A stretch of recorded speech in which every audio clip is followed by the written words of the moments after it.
Now I'll be discussing the aggregate demand and aggregate supply. This ISLM model introduced in this chapter is a complete model representing the general equilibrium of the economy. In this section, we use the ISLM model to develop the aggregate demand and aggregate supply. The aggregate demand models appear to be different from ISLM model because in fact the two models are equivalent. They are based on the same assumption about economic behavior and price adjustment, and they give the same answers when used to analyze the effect of various shock on the economy. Why then do we bother to present both models? The reason is that depending on the issue being addressed, one way of representing the economy may be more convenient than other. The IS model relates the real interest rate to output, and the aggregate demand and supply model relates the price level to output. Thus, the ISLM model is more useful for examining the effect of various shock on the real interest rate on variables such as saving and investment that depends on the real interest rate, right?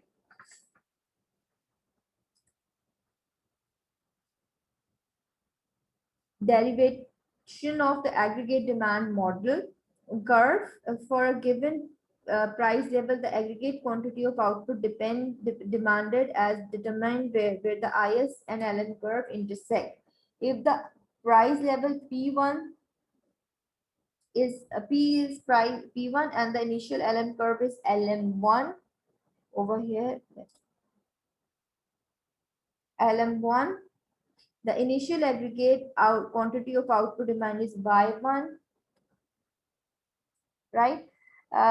Corresponding to the point E.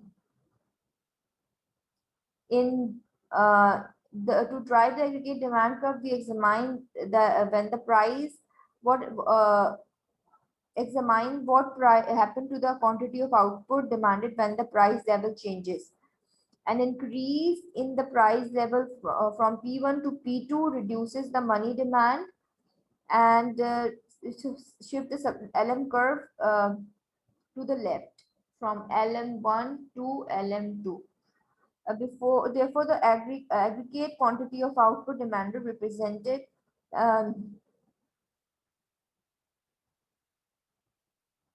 the intersection of ISLM curve fall from Y1 to Y2.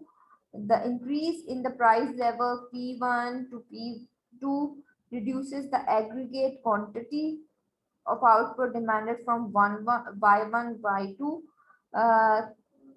The aggregate demand curve uh, slope downward.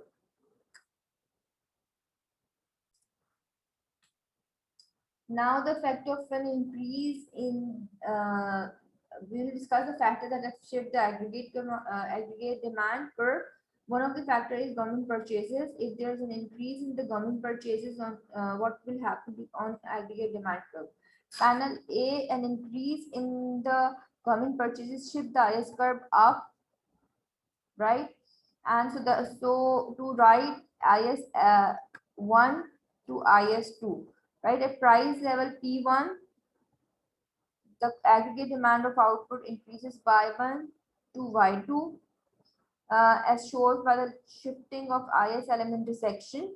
Because of the aggregate quantity of output demanded rises at any price level, the aggregate demand curve shifted to right. Point E and F in part B corresponding to the part E and F respectively. These are the summarized table which shows which reflect the factors of which tells you the factors of that shift the aggregate demand curve. First is if there is an increase in any of the factors over here, it will shift the aggregate demand to right. An increase in expected output will increase the aggregate demand curve. An increase in the wealth will shift the demand curve to the right. An increase in the government purchases will increases the aggregate demand curve. You have to make the diagram, draw a diagram accordingly. These are the factors which shift the LM curve and which will affect aggregate demand curve to the right? These all the factors we have already discussed in the last few chapters, where you can we have studied the factors of LM curve. The increase in the nominal money supply will shift the LM curve down, which causes the aggregate demand curve to shift on right side. Similarly, a rise in expected inflation will shift the LM curve down, which again affect the aggregate demand curve, and the aggregate demand curve shift to the right. um, you have to practice all of the factors and make the diagrams accordingly.